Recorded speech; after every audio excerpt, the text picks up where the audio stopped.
અમદાવાદમાં ફરી એકવાર ગુનાખોરીનો ચહેરો સામે આવ્યો છે। 100 કલાકનો પોલીસ એક્શન પ્લાન પૂર્ણ થયા બાદ પણ શહેરમાં તોફાની તત્વો સુધરવાનું નામ નથી લઈ રહ્યા। ત્યારે આંબાવાડી સર્કલ નજીક એક યુવક પર 4 શખ્સોએ જાહેરમાં હુમલો કર્યો, જેનો વિડીયો સોશિયલ મીડિયા પર વાયરલ થયો છે। આ ઘટનાએ શહેરની કાયદો અને વ્યવસ્થાની સ્થિતિ પર પણ ફરી સવાલો ઊભા કર્યા છે। ઘટના અનુસાર નિહાર ઠાકોર નામનો યુવક એક્ટિવા પર જઈ રહ્યો હતો, ત્યારે સૌરભ દેસાઈ, વિજય દેસાઈ, ધવલ દેસાઈ સહિત 4 શખ્સોએ તેના પર હુમલો કર્યો। હુમલાખોરીઓએ લાકડીનો ઉપયોગ કરીને યુવકને ઢોર માર માર્યો।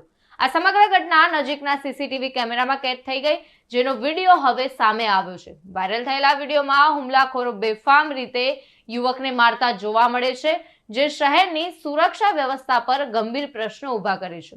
પીડિત નિહાર ઠાકોરે આ ઘટના અંગે એલિસ બ્રિજ પોલીસ સ્ટેશનમાં અરજી કરી છે। પોલીસે હુમલાની ઘટનાને ગંભીરતાથી લઈને તપાસ શરૂ કરી દીધી છે। સીસીટીવી ફૂટેજ અને વાયરલ વિડીયોના આધારે આરોપીઓની ઓળખ કરવામાં આવી રહી છે, તો પોલીસે જણાવ્યું કે આરોપીઓ સામે કડક કાર્યવાહી કરવામાં આવશે। ત્યારે આ ઘટનાએ સ્થાનિક લોકોમાં રોષ અને ભયનો માહોલ સર્જ્યો છે। લોકોનું કહેવું છે કે પોલીસના દાવાઓ છતાં શહેરમાં ગુનાખોરીનું ઘટવાનું નામ નથી લઈ રહી।